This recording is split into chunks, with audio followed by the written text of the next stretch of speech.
Bonjour. Bonjour. Bonjour. Bonjour.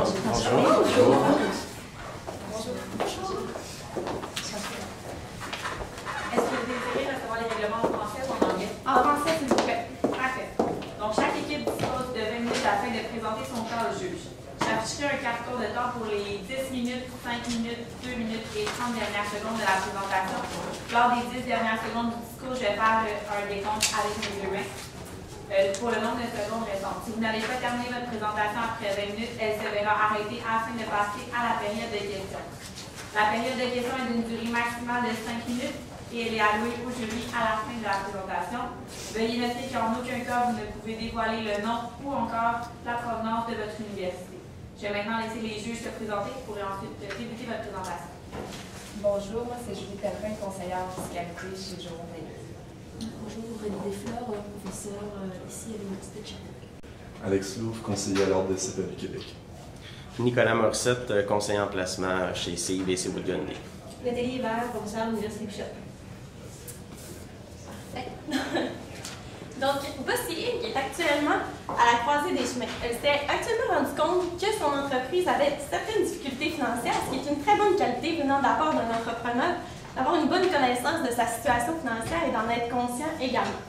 Il nous fait plaisir aujourd'hui de venir vous présenter nos différentes solutions aux différents besoins que vous nous avez mentionnés.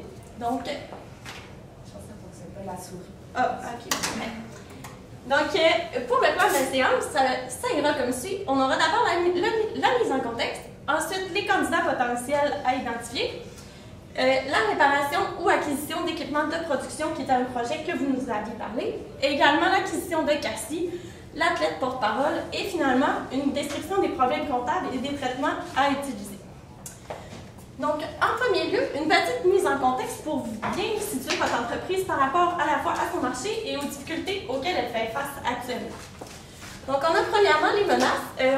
On a appris qu'il y avait des rumeurs de syndicalisation qui étaient assez fortes dans l'entreprise.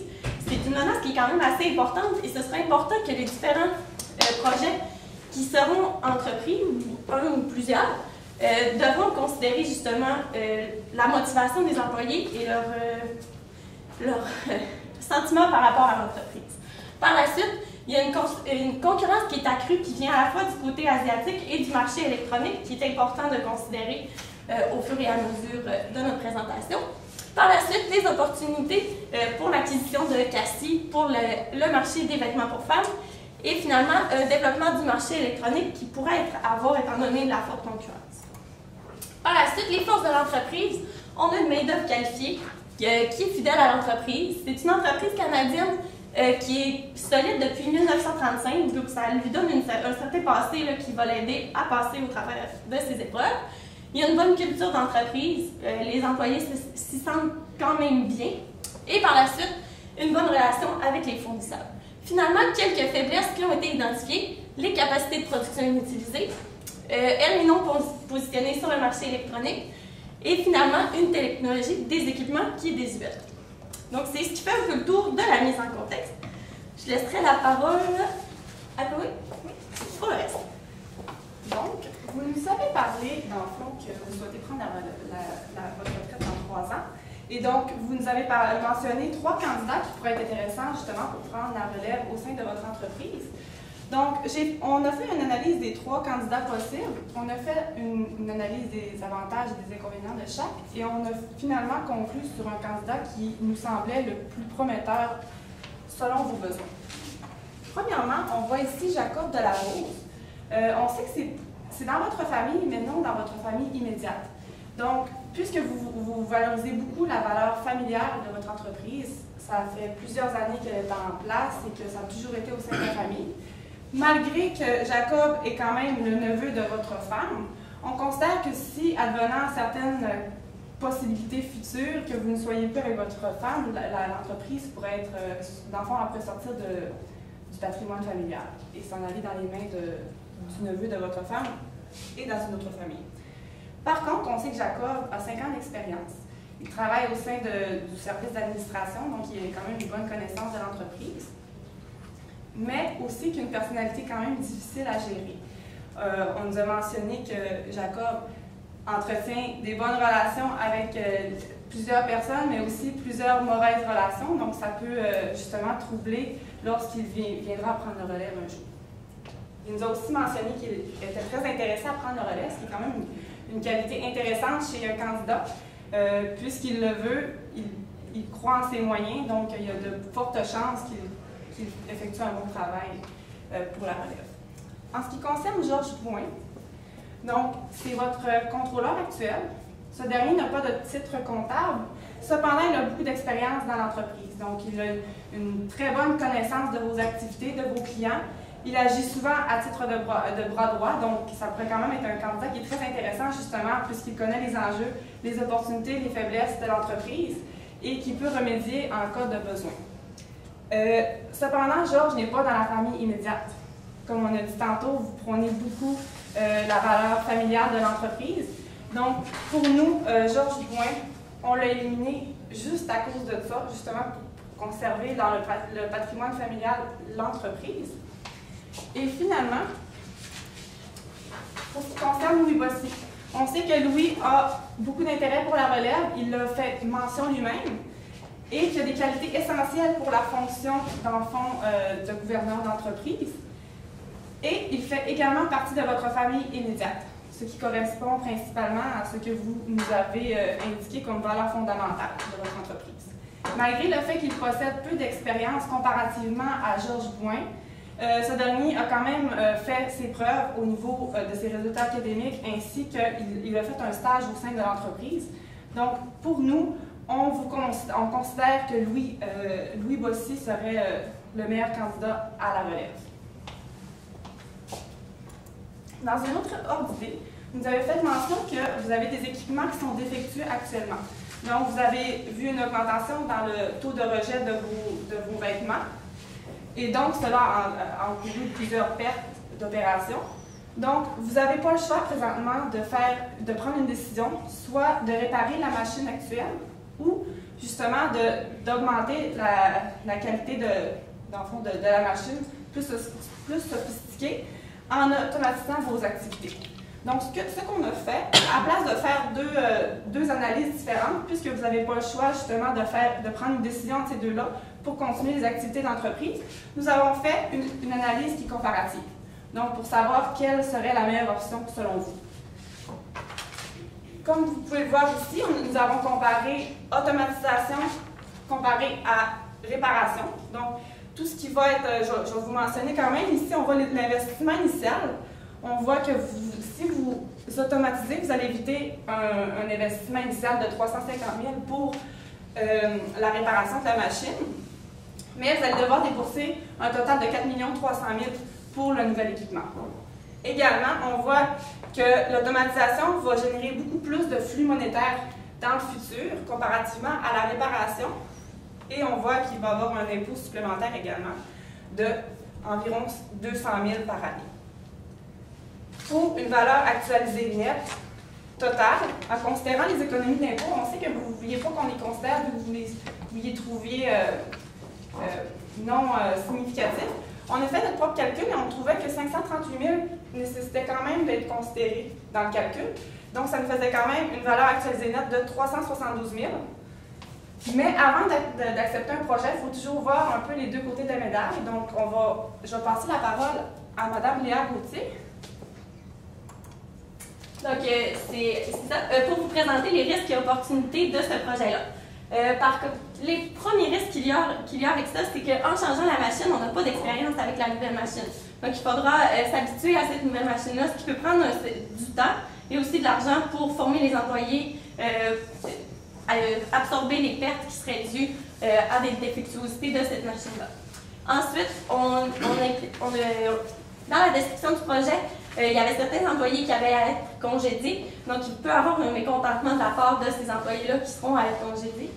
Et finalement, un aspect qui est vraiment important de ce projet-là, c'est que l'investissement initial est à 4,3 millions et actuellement, on a accès à seulement 2 millions de financement.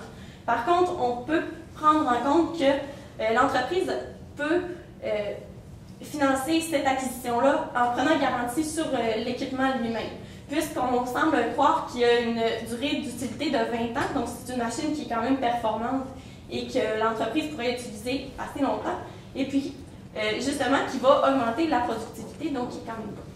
Par la suite, une bonne opportunité, ça va nous permettre d'être plus concurrentiels, donc de réduire nos coûts de production et justement d'assurer une meilleure qualité en réduisant le nombre de personnes qui vont travailler directement sur la chaîne de montage, donc plutôt qu'une machine. Donc c'est pourquoi notre conclusion va en fonction de l'automatisation de la chaîne de production.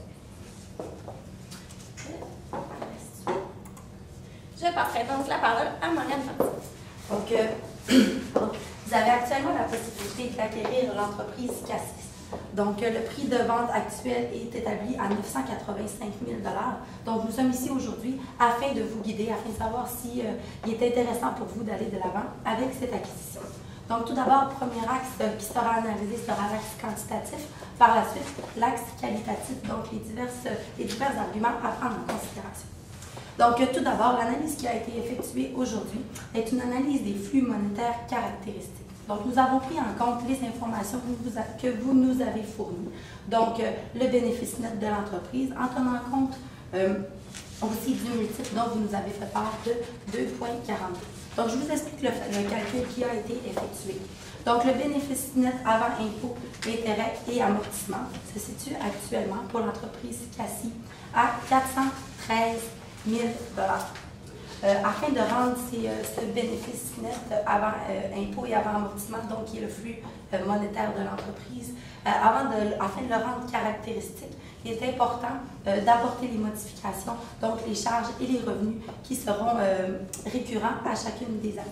Donc, tout d'abord, les indemnités de départ qui doivent être tout d'abord soustraites de ces flux monétaires, donc les indemnités de départ que vous devrez payer pour les employés qui seront licenciés. Par la suite, les économies de la main-d'œuvre qui sont générées, donc de 300 000 $ qui doivent être ajoutés. L'investissement en immobilisation, donc qui est pour l'année actuelle de 50 000 $, doit être considéré, doit être soustrait. De même que les investissements futurs, donc vous avez mentionné des investissements futurs de 10 000 $ annuellement qui ont été actualisés en date d'aujourd'hui. Mentionné que l'entreprise pourrait conserver ses revenus, donc une augmentation des revenus de 2 % pendant 5 ans. Donc l'actualisation a été effectuée sur une période de 5 ans, l'actualisation des investissements futurs, ce qui nous donne des flux monétaires caractéristiques de 474 000 $ qui ont été multipliés par 2,42 que vous nous avez fourni pour un total de 1 147 000 $. On sait que lors d'une telle évaluation d'entreprise, il est important de considérer les actifs excédentaires. Donc, actuellement, l'entreprise Cassis que vous envisagez d'acheter possède des pertes fiscales. On sait qu'elles pourront être utilisées étant donné que vous êtes dans le même secteur d'activité. Donc, c'est important de les considérer dans cette évaluation d'entreprise-là. Elle se situe à un niveau de 125 000 $, considérant un taux d'impôt de 20 %. Les pertes se quantifient pour un montant de 25 000 $, ce qui donne une valeur d'entreprise d'un niveau quantitatif de 1 172 000 $. On compare ça avec le prix de vente qui est suggéré actuellement de 985 000 $, ce qui constitue un prix de vente, plutôt un prix d'achat pour vous, qui est des plus intéressants d'un point de vue quantitatif. Par contre, comme je le mentionnais, deuxième axe qui est important à prendre en considération, ce sont les arguments qualitatifs. Donc, certains risques et certaines opportunités qu'il est important de considérer. Donc, tout d'abord, ce sont des modèles d'affaires qui sont différents. On prend en compte que l'entreprise Cassis possède 3 points de vente, elle vend elle-même ses vêtements, alors que votre entreprise fait affaire avec un réseau de distribution. Donc, ce serait important de bien naviguer ces deux côtés des deux entreprises. Et un autre risque qui est plus intéressant à prendre en considération, ce sont deux entreprises dans le même secteur d'activité. Donc, la problématique actuelle est que le secteur des vêtements est en déclin. Donc, on parle de la mondialisation, la délocalisation des usines. Donc, on se rend compte que d'investir dans une entreprise qui est dans le même secteur d'activité est un risque à prendre en considération.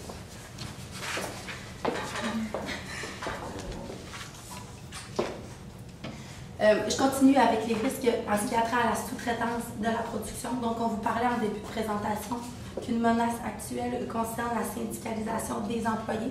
Donc, on sait que Cassis sous-traite, de même qu'on sait que l'acquisition nécessitera de licencier des employés. Donc, on s'inquiète par rapport à ces employés-là, par rapport à leur syndicalisation. Un autre point à prendre en considération, c'est que l'achat est prévu pour 2016. Donc, actuellement, ce n'est pas pour le prochain exercice. Donc, tous les calculs que je vous ai présentés pourront être réeffectués dans 12 mois. Au niveau des opportunités, eh bien, c'est l'introduction à un nouveau marché. Ici, on parle plutôt du marché de la femme. Donc, ça peut être intéressant d'intégrer justement les produits de Bossy dans les boutiques pour femmes, donc hommes et femmes au même endroit. Et finalement, si on regarde les états financiers de l'entreprise, c'est une entreprise qui est saine, un excellent bilan, des trésoreries, des résultats qui vont très bien. Donc, on parle de très bons bénéfices nets, ce qui peut être très intéressant. Donc, en conclusion, on vous suggère, tous les arguments vont pour l'acquisition de Cassie. Donc, en date d'aujourd'hui, ce serait intéressant d'aller avec l'acquisition. Étant donné, cependant, que je vous mentionnais que c'était pour 2016, bien, on se laisse encore un 12 mois pour pouvoir y penser et envisager, notamment au niveau de la disponibilité du financement. Puis l'impact sur les états financiers, eh bien, étant donné que vous êtes une entreprise en NCECF, bien, ça sera un choix de consolider ou pas. Puis nous serons disponibles pour vous afin d'évaluer l'écart d'acquisition aussi par rapport à ça. Donc, je laisse la parole à ma collègue Léa pour la possibilité de l'athlète porte-parole. Effectivement, c'était un autre projet que vous aviez présenté qui aurait pu être intéressant pour augmenter le marketing de l'entreprise. On vous présente d'abord les prix. On les a calculés au niveau de 30 et 35 % puisque vous nous aviez dit que les augmentations étaient possibles à ce niveau-là. Donc, on a une augmentation des produits en 2015, une augmentation des produits en 2016 de 15 % cette fois-ci, qui a été actualisée pour obtenir une valeur en date d'aujourd'hui, afin que les chiffres soient comparables. Ensuite, on a les coûts totaux qui étaient présentés dans le dossier du projet. On obtient donc des produits nets des impôts qu'on vous présente ici. Ce qu'on permet de voir avec ces résultats-là, c'est que le pourcentage de la marge bénéficiaire au 31 décembre 2015 pourrait être amélioré à 13 et 16 %, tout dépendant du taux d'augmentation des ventes qui sera réellement aperçu. Donc, vous aviez un objectif de marge bénéficiaire de 10 % en date du 31 décembre 2016. Donc, on voit ici qu'il y a quand même un jeu pour la prochaine année. Donc, ce sera possible là, de conserver quand même le pourcentage qui est présenté juste ici. On va peut-être changer de diapositive. Par contre, il y a certains risques associés à ce projet-là. Premièrement, le comportement du joueur. On nous dit qu'actuellement, ça va très bien. Par contre, c'est un joueur étoile en devenir. Puis on sait que quand ça devient des joueurs étoiles, on a les meilleurs salaires. Et c'est là que ça peut commencer à déraper un peu au niveau de leur comportement. Donc, c'est peut-être ça qui peut être peut-être plus dangereux. Ensuite, il y avait des frais radiophoniques importants dans les coûts. Ce qu'on trouvait, c'est que c'était 270 000 $, c'était quand même élevé. Donc, c'était à considérer, à voir si c'était possible de les réduire un peu. Étant donné que c'est un média qui est un petit peu moins consulté par la clientèle cible qui était de Bossy. Par contre, les opportunités, c'est une augmentation importante de la visibilité. Ça permettrait de rejoindre également un marché féminin qui était un peu en amour avec le joueur. Donc, ça peut être intéressant pour vous. Et finalement, de profiter de l'expertise de Sound & Picture. Donc, c'est une entreprise qui est habituée à faire du gros marketing. C'est important de bien se positionner sur un marché actuellement, étant donné que c'est là que la concurrence se joue. Donc, je pense que de s'allier à un bon joueur comme ça, ça peut être super intéressant pour votre entreprise. C'est pourquoi on conclut à l'acceptation de ce projet-là, étant donné qu'également les chiffres montraient que c'était un projet autosuffisant. Donc, c'était rentable, puis ça vous coûtait plus ou moins. Ben, ça ne vous coûtait pas d'argent.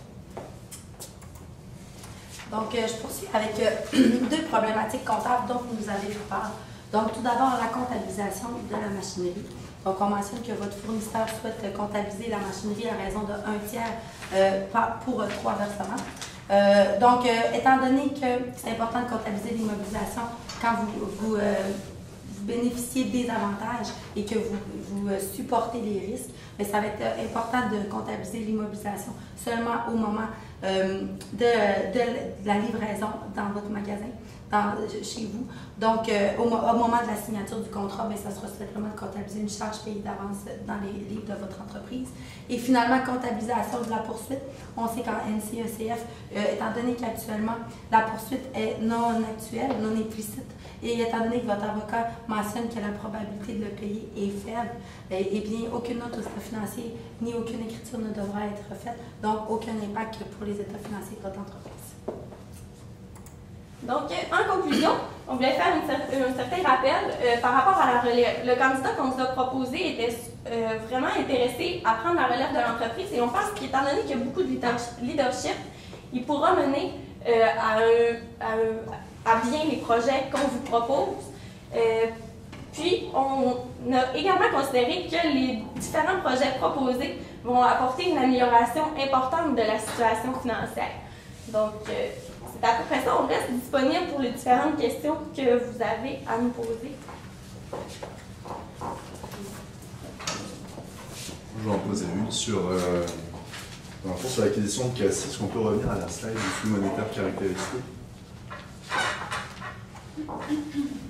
Dans le fond, le flux monétaire caractéristique, moi, comment je le conçois, c'est dans le fond le flux monétaire caractéristique des années futures. C'est ce qu'il va y avoir comme bénéfice pour les années futures BAIA. Le BAIA de 413, il est pas mal caractéristique, dans le fond, parce que c'est les produits moins les charges. Oui, mais dans le fond, c'est les produits moins les charges qu'on a retrouvés dans l'état financier. Ouais. Est-ce que lui contient des faits exceptionnels qu'on pourrait enlever, par exemple? Il y avait dans le fond, il y avait la main-d'œuvre, la synergie possible qu'on pouvait retrouver entre les deux entreprises, qu'on aurait pu réduire les charges. Est-ce que l'indemnité de départ est comprise dans le 413? C'est plus ça ma question. Ou est-ce que c'est quelque chose que vous avez rajouté? Dans le fond, il devient moins caractéristique, votre bénéfice. Vous voyez ce que je veux dire? Oui, je comprends. Il était caractéristique au départ. Là, on vient comme d'enlever des éléments exceptionnels. Ouais. Ok, je comprends. Oui. Ouais. Je pense qu'il y a une petite erreur. Je m'en suis rendu compte lors de la présentation. Si j'ai bien compris, vos montants de 50 et de 39, ce sont des investissements futurs actualisés, c'est ça? Le montant de 50 000, non, mais étant donné que c'est annuel, le litre de paye, ce sont les montants de 10 000 qui sont actualisés sur 5 ans. Mais vous calculez quand même un flux annuel. C'est un petit peu paradoxal dans un flux annuel de considérer les flux futurs actualisés. C'est censé être des flux caractéristiques qui va se répéter tous les ans, non? Donc, quelque part, il y a deux visions mélangées. Moi, j'avais une autre question qui n'a rien à voir avec l'acquisition de Cassis, mais j'aurais aimé savoir, vous avez proposé d'embaucher, enfin de passer un contrat avec le joueur étoile, la machine, l'acquisition, etc. Mais quel est l'effet sur nos ratios nos clauses restrictives que nous sont imposées par la banque? Est-ce que ça risque d'avoir un effet? Est-ce que nous allons pouvoir respecter ces clauses restrictives? C'est certain que si on s'endette davantage pour faire les projets qu'on vous propose, le ratio d'endettement va augmenter. Malheureusement, je n'ai pas calculé exactement, je n'ai pas fait une analyse de sensibilité à voir quel projet aurait quel impact sur les ratios. Mais effectivement, si on prend en considération Cassis, on va ajouter quand même, le ratio d'endettement, il va quand même avoir un placement d'une certaine valeur inscrit aux états financiers. Donc le ratio d'endettement devrait varier, mais pas considérablement, vu qu'on va quand même avoir un actif d'une grande valeur. Et pour ce qui est des autres projets, notamment le projet d'acquisition d'automatisation, comme on vous a proposé, encore une fois, on va avoir un équipement qui va avoir une valeur de 4 millions qui va être inscrit dans les livres. Donc, oui, on va s'endetter de 4 millions, mais on va quand même avoir un actif supplémentaire d'inscrit dans nos livres. Est-ce que ça répond à votre question? Tout à fait, parce qu'il me semblait qu'il n'y avait pas juste une clause restrictive sur le oui, il y avait liquidité. Il me semble que celle-là est très sensible, justement. C'est le ratio de fonds de roulement. Mais présentement, les liquidités sont à 2,03, si je ne me trompe pas, avant le redressement. Et donc, si la rentabilité de l'entreprise augmente, dans le fond, si on augmente la marge bénéficiaire nette, les liquidités devraient s'en suivre. Et donc, on voit aussi que les stocks ainsi que les comptes clients ont grandement augmenté dans la dernière année, ainsi que les trésoreries ont diminué. Donc, si la situation financière s'est rétablie, actuellement, elle répond aux demandes de la banque, mais si elle se rétablit davantage, ça devrait encore plus. Et vous auriez des conseils à me donner sur la façon de financer l'acquisition de Cassis? Bien, en ce moment, la banque vous accordez 2 millions. Comme ma collègue a dit tantôt, Ah non, excusez, là, je me mélange de projets, c'est l'automatisation. Donc, Cassie, c'est sûr qu'on pourrait faire appel à des investisseurs. Il y a toujours plusieurs possibilités de financement possibles. Il y a toujours la banque, mais la banque va toujours exiger certaines garanties. On sait qu'il y a quand même des actifs au sein de Cassie, mais ces derniers sont donnés certainement garantis par l'endettement qu'ils ont. Mais on pourrait justement faire appel à des investisseurs, soit par action ou encore par capitaux de risque. Est-ce qu'on aurait pu penser à ce que monsieur, j'ai plus son nom, monsieur Cassie, qui garde une balance de vente, est-ce que ça peut être une option à avoir? Mais dans le fond, financé par le vendeur, c'est souvent, je ne l'ai pas dit, là, mais oui, c'est une bonne option.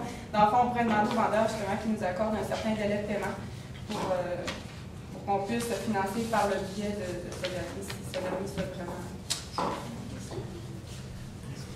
Je voulais, moi, au niveau stratégique, je voulais savoir pourquoi est-ce que l'acquisition de Cassie, dans les risques, le risque était le même secteur d'activité. Est-ce que je vous invite pour parler de questions et questions? Non.